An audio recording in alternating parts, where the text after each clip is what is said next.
Welcome to Redefining Balance for Working Moms podcast, where we believe life balance is possible. Yes, even for you. You might just have to redefine what it looks like for yourself. I'm your host, fellow working mom, and founder of Your Life Rocks, Jenny Stemmerman. Each week, I'll bring you practical, real-life tips to help you focus on the things that matter most in life and be the best version of yourself in every area that God has called you to. Ready to redefine what balance looks like for you and your life? Let's go. Hey there, welcome to the show. I want to thank you so much for coming and spending time and hanging out with me here today. If you're new to the show, I want to welcome you. My name is Jenny Stemmerman, the host of the podcast and the founder of Your Life Rocks. If you're a working Christian mom, I hope that you go to yourliferocks.com where you can find more resources for working Christian moms beyond just what we have on this podcast each and every week for you. We have a free mobile app that you can download straight from your app store. You can search Your Life Rocks, or you can find a direct link for it in the show notes for this podcast or by going to our website. In there, you'll have a monthly lifestyle guide that gives you tips and inspiration to help you be the best version of you in all areas of your life, plus a lot of other great resources in there for you too. If you are a returning listener, I am so glad that you are here because we are having a little bit of a continuation of the conversation that we had last week. Now, last week we talked about recovering from burnout. I know it's a deeper topic, but I think we've all been there. I know I'm there myself right now for a number of personal reasons, but we really did talk a lot about how to fill your bucket back up when you find that it's empty. And if you didn't listen to that episode, I hope you go back and you listen because it is tied to this episode and they kind of go hand in hand. Now, if you did listen to the show, you might remember at the beginning, I said that if you were feeling out of balance, if guilt was starting to creep in, and if overwhelm and stress was starting to take over, there were likely two reasons why. Number one, you were probably out of balance in one or two areas of your life, maybe even more than two. Or number two would be that your bucket is empty and that you've just been giving so much that you yourself need to take a little bit of a rest, recharge, and fill your bucket back up so you can continue giving to so many other people that you serve each and every single day. Now, the second of those two is what we covered last week. And after I recorded that episode for you, it just kept feeling wrong that we only covered one of those two things and not the other, because some of you might be taking pretty good care of yourself, but you're still feeling that stress coming over. You're feeling that mom guilt that pops up every now and again. And I thought, you know what? We have to address number one. If we address number two, we have to go back and do the first one as well. Because why give you half of what you need if that might not be what you need? Because here's the thing. Life can get crazy sometimes, and sometimes we get to the place that life feels extra crazy because something can come along and take us out of the game.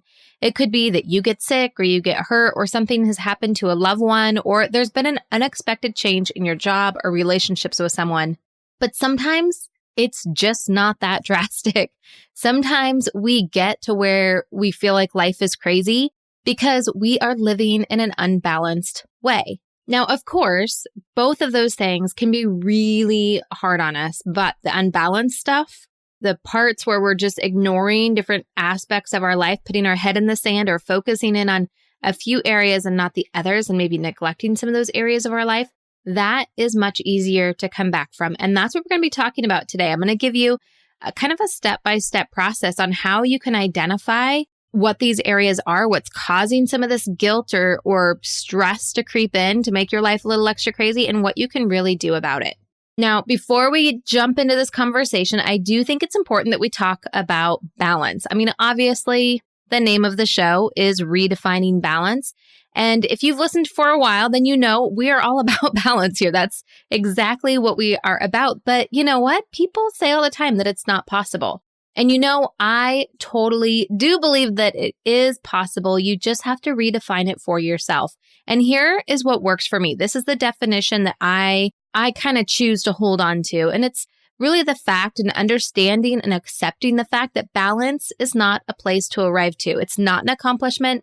It is a verb. It is an action, something that we are constantly working towards, constantly doing. And it's this action that we choose to take on each and every day of our lives. We choose to be the best version of ourselves and all that God has called us to be.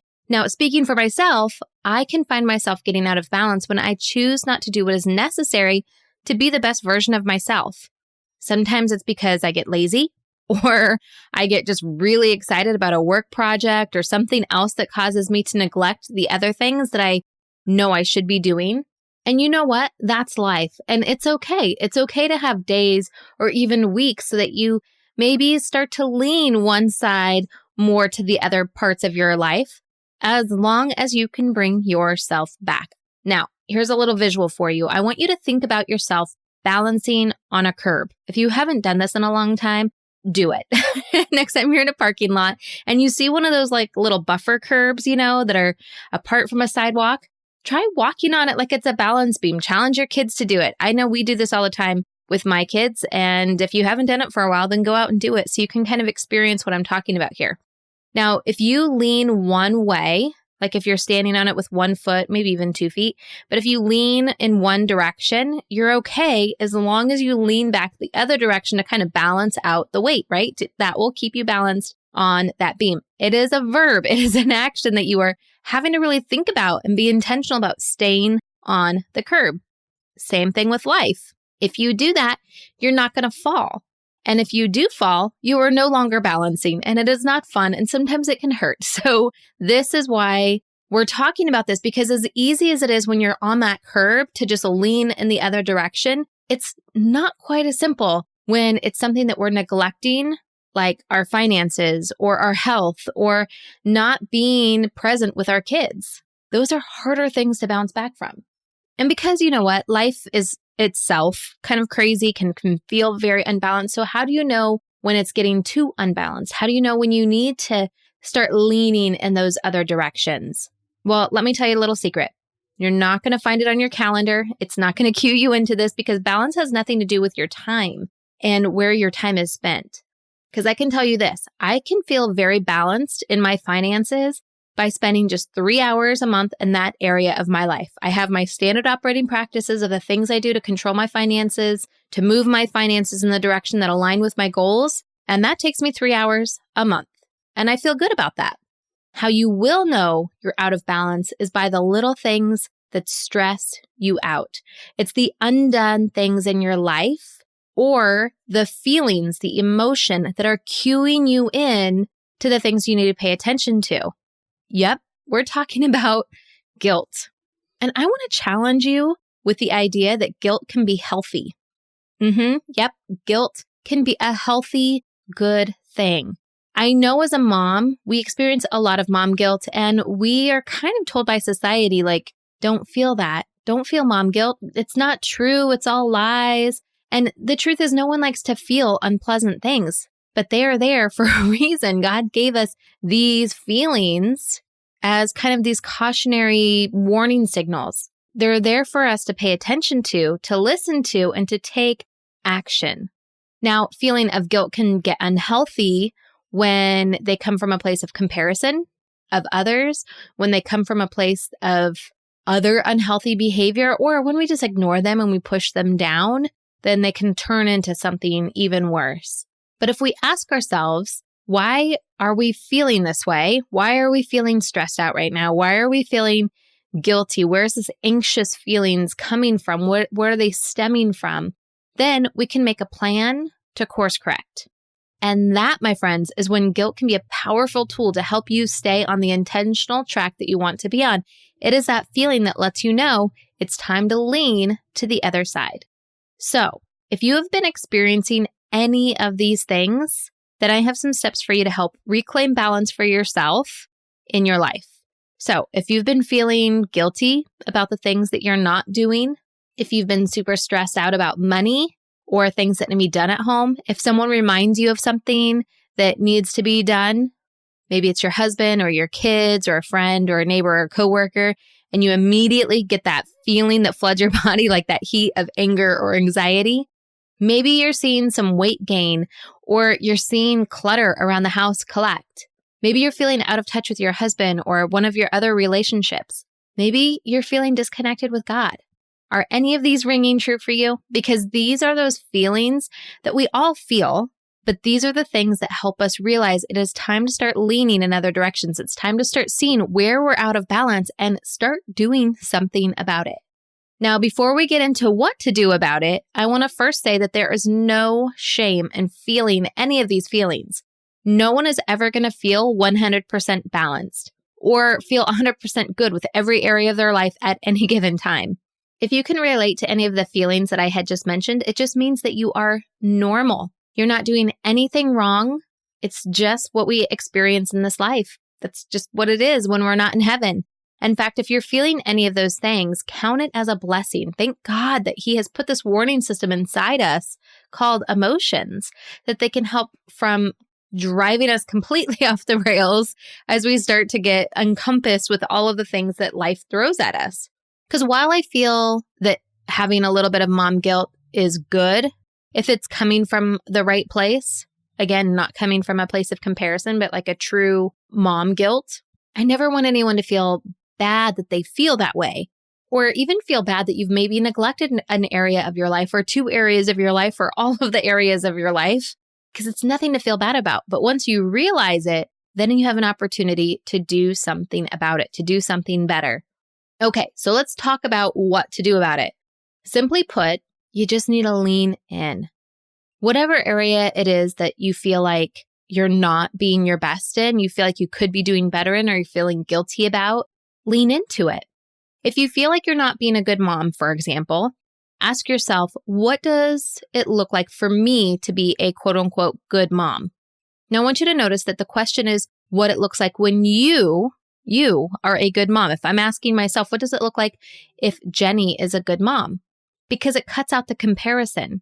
It's not about what your neighbor's doing or the other moms of the kids in your son or daughter's class. It's not about what they are doing and you're not doing, because we're all different and we do things differently. And I can tell you that there are things that I know when I'm on my A game with my finances versus when I'm not, when I'm on the A game with being a mom and when I'm not, when I'm on the A game at work and when I'm not. We all have this, our own kind of scale and where we're at any given time. And oftentimes when we have those feelings of guilt, it's because we've let ourselves slide down the scale to the place that we don't want to be.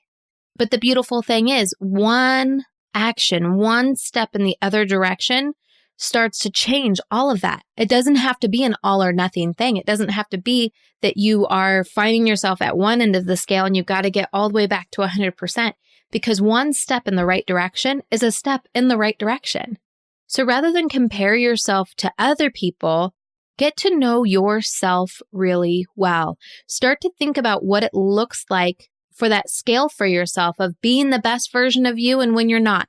Now, if you have done anything with like Enneagram, and you hear me sometimes talk about Enneagram, one thing that I think is fascinating about it is that you can see where you're at when you're healthy and when you're unhealthy. When stress starts to take over, it'll start to tell you some of your tendencies, and that can tie right into what we are talking about here today, because it's when those tendencies of being in that quote unquote unhealthy version of yourself start to sprout up, then that's when you know you need to take action. And those are the things when we start to feel out of balance that start to crop up for ourselves. And again, it's different for all of us. But once we can start to understand that, we can start to see it, then we can start to do something different. So get to know yourself and really ask yourself, bring out your notebook, spend like 15 minutes tonight before you go to bed and just kind of think about it and journal it. Maybe even just pick one area of your life every single night for the next 8 days. And when you do that, so say if you start tonight with your faith and just start journaling and thinking about it, asking yourself, what does it look like when I am my best self in my faith? And what does it look like when I'm not my best self in my faith? What things start to crop up for me? What are the tendencies that I start to see and notice? Because when you can start to identify those, you know what to look for. And if you know what to look for, you know how to quicker turn your actions into the things that you know you want to see more of, the things that are going to put you in that step in the right direction that you want to go. Now, if you're newer to the show, when we talk about these different life areas, they're your faith, marriage, parenting, career, home, health, finances, and friends and fun. Friends and fun, we kind of put together hand in hand. You can separate them if you want to, and make 9 different areas of your life. You might have more than that. Say, for example, if you are in ministry and you work full time, then that might be something extra for you. However many areas of life you have, journal them out.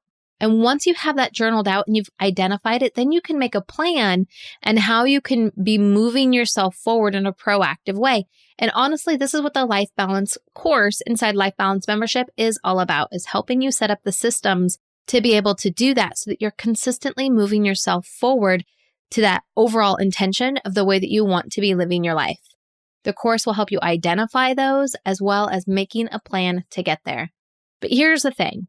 You can journal it out, you can become self-aware, you can do all these things, but you have to make the effort to actually do the work in order to get to where you want to go. Otherwise, you're not really listening to the warning signs. And trust me, I have been there. You want to listen to the warning signs because when you don't want to end up where that leads. It's just not pretty. And like I said last week, this is such a great time to hone into what it is that you need right now in your life, whether it's filling your bucket that we talked about last week on the podcast, or this week as we're talking about really finding a better way of balancing while you're bringing everything back in alignment and being aware of where you are, because we're heading into the holidays, my friends, and anything that is out of balance now will just get magnified as we start to move into the next couple months. So I hope you take 15 minutes or so and you just go through this exercise and start making a plan to bring things back into balance now. And if things are already in balance, awesome. How can they be better?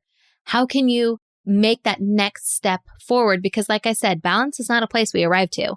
It is a process. There is always room for improvement. There's always going to be things that we can do in any of those 8 areas of life. Now, as we move into the holidays, there are some really great resources that we have coming up for you. And I'm so excited to start talking about them in the coming weeks. But one thing I definitely want to mention is that I'm putting together a special series for the holiday called Walking with Jesus. You know, around the holiday time, there's so many things to distract us from the reason of the season. And I thought, what better way to remind us of the glory of God and really what it's all about than by hearing testimonies of women and their walk with Jesus. If you have a testimony that you would like to share, visit yourliferocks.com/walking with Jesus to apply. Now, next week we have a special guest joining us to help you in one of your areas of life. And I'm really excited for that conversation. So I hope that you hit subscribe and join us next week. And until then, keep building a life that rocks. Bye. Hey, just because the episode's over doesn't mean we have to stop hanging out. Head on over to Instagram and follow me there. You can find me at your.life.rocks. Or if you're more of a Facebook kind of girl, join our community of working Christian moms just like you. You can search Your Life Rocks over on Facebook and connect with us there. And if you're ready to truly create lasting balance and get results in your life, maybe it's time for you to join Life Balance membership. Download the Your Life Rocks app in iTunes or in Google Play. You can upgrade to the membership right inside the app. And if you're looking for more resources to help you create more balance, head on over to yourliferocks.com.